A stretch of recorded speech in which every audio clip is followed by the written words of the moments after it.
Salut les amis, ici Durand, votre développeur web préféré. Bienvenue dans cette nouvelle vidéo de formation JavaScript dans laquelle nous allons parler des opérateurs en JS. Tout d'abord, si vous êtes nouveau sur la chaîne, n'hésitez pas de vous abonner et de liker la vidéo pour ne manquer aucune de nos prochaines actualités. Voilà, c'est quoi les opérateurs en JavaScript? Les opérateurs sont des symboles spéciaux qui permettent d'effectuer des opérations sur des variables. Il y en a plusieurs types et on va les découvrir ensemble. Comme premier type d'opérateur, nous avons les opérateurs arithmétiques dans lesquels on retrouve plus, également moins. Nous retrouvons également la division qui est le slash et le modulo qui nous permet de donner le reste d'une division. Voilà, nous allons venir juste là en dessous de notre code et puis on va faire un console.log. Mais vous devez savoir que les opérateurs arithmétiques permettent de réaliser des opérations mathématiques sur des nombres. Là, on va faire un console. Et là, on va faire un log. Et à l'intérieur de notre console.log, nous allons appeler nos deux variables là, âge et pi, car ils contiennent des nombres. Voilà, on va écrire juste là, âge plus maintenant pi. Notre navigateur va directement retourner la valeur 19, car là, on lui demande de faire un console.log de âge plus pi. Donc, si je viens dans mon navigateur et que j'actualise, lorsque je vais actualiser, je clique là sur OK et là sur OK. Vous voyez bien, on me dit 19. Si je viens toujours là dans mon code et que dans mon console, je fais un copier. Et puis, juste en dessous, je fais un CTRL-V dans lequel je vais mettre tous nos opérateurs arithmétiques. Jusque là, je vais mettre le moins. Juste en dessous, je vais mettre la division. Et juste en dessous, je vais mettre le modulo. Directement après avoir mis le modulo, nous avons aussi la multiplication qui permet également de faire la multiplication de deux nombres comme son nom l'indique. Par exemple, là, je vais faire toujours un CTRL-V et dans mon CTRL-V, je vais plutôt mettre un petit étoile qui est là pour la multiplication. Ici, je vais mettre étoile. Voilà. Après avoir fait cela, on vient exécuter notre code pour voir ce que on trouve déjà. Et lorsqu'on actualise, on clique sur OK, et voilà bien nos nombres sont affichés. Nous avons bien le 19, le 13, le 5,33, le 1 et le 48. Donc je vais venir là et puis je vais d'abord mettre en commentaire ces deux premières instructions dans mon code JS pour éviter à chaque fois de cliquer sur OK lorsqu'on exécute notre code. Donc on a fini cette première partie sur les opérateurs arithmétiques. Nous pouvons directement entamer avec cette deuxième partie sur les opérateurs de comparaison. Et bien, comme opérateur de comparaison, nous avons égal, égal, qui permet de vérifier la valeur. Et nous avons égal, égal, égal. Non seulement il vérifie l'égalité et il vérifie aussi la valeur. C'est-à-dire quoi? Égal, égal, égal.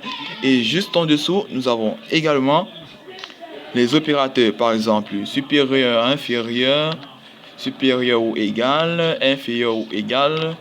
Il y en a plusieurs. Inférieur ou égal. Bon, là, c'est pas ça. Oui, je dois venir là. Voilà. Inférieur ou égal. Et c'est tout. C'est tout pour ces opérateurs de comparaison. Et juste en dessous, on va faire un console.log. Console.log. Et on va vérifier si mon âge est supérieur à pi. Et si effectivement mon âge est supérieur à pi, vous allez voir que mon navigateur va retourner le booléen true. Voilà, mon navigateur a bien retourné le booléen true car vraiment mon âge est supérieur à pi. Vous voyez, il y en a plusieurs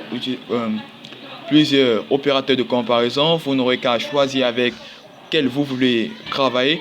Nous allons directement passer dans cette troisième partie de vidéo dans laquelle nous allons parler des opérateurs logiques. Des opérateurs logiques qui vont vraiment nous aider lorsque l'on va travailler avec des boucles et lorsqu'on va utiliser les if ou else. Bon, je vais d'abord commencer par citer les opérateurs. Comme opérateur logique, nous avons AND qui permet de dire et. Nous avons également ces deux petites barres ici, qui permettent de dire ou. Et nous avons également le point d'exclamation qui permet de dire non en JavaScript. c'est tout pour ces opérateurs. Je ne peux pas faire d'exemple puisque c'est lorsqu'on va parler avec les if et les else que l'on pourra mettre des exemples avec and, les deux barres et le point d'exclamation. Pour finir, nous allons parler des opérateurs d'assignation. Les opérateurs d'assignation, par exemple, comme opérateur d'assignation, nous avons égal, nous avons également plus égal, nous avons également moins égal. Ces opérateurs, eux, ils servent à, comme le nom indique, à assigner des valeurs. Par exemple, là, juste en dessous, je vais faire un CTRL-V et puis voilà, on a notre âge et notre pi, mais au lieu de mettre notre plus qui est juste au milieu, je vais mettre un égal, c'est-à-dire quoi? Là, je vais assigner la valeur de pi à ma valeur âge, c'est-à-dire quoi? Au lieu que ma console m'affiche maintenant la valeur de âge qui est 16 au début, et bien, elle va plutôt m'afficher la valeur de âge qui va maintenant être 3. Lorsque je vais actualiser, vous verrez le navigateur actualisé et voilà, après notre valeur 3, on voit bien notre âge qui est maintenant égal à la valeur 3 car pi égale à 3 et égale la donnée lui a assigné une valeur. Juste en dessous, je vais encore faire un CTRL-V mais cette fois, je vais retirer pi et mettre la valeur d'assignation plus égale. Vous verrez que cette valeur d'assignation, ce qu'elle va faire, c'est qu'elle va additionner ma variable. Par exemple, là, je vais d'abord retirer ça dans ma console. Je vais d'abord retirer mon âge dans ma console. Et puis, je vais faire âge plus égal. Juste là, je vais reclasser ça comme ça. Et en dessous, je vais faire CTRL-V. Et puis, venir maintenant faire juste un console de mon âge. Vous allez voir, étant donné que notre âge a maintenant la valeur 3, maintenant, on va prendre notre âge et puis il va faire ça, mais plus 1 et puis notre âge maintenant, juste en dessous, va être égal à 4. Lorsque je vais actualiser dans ma page, normalement, juste en dessous, nous devrions avoir 4.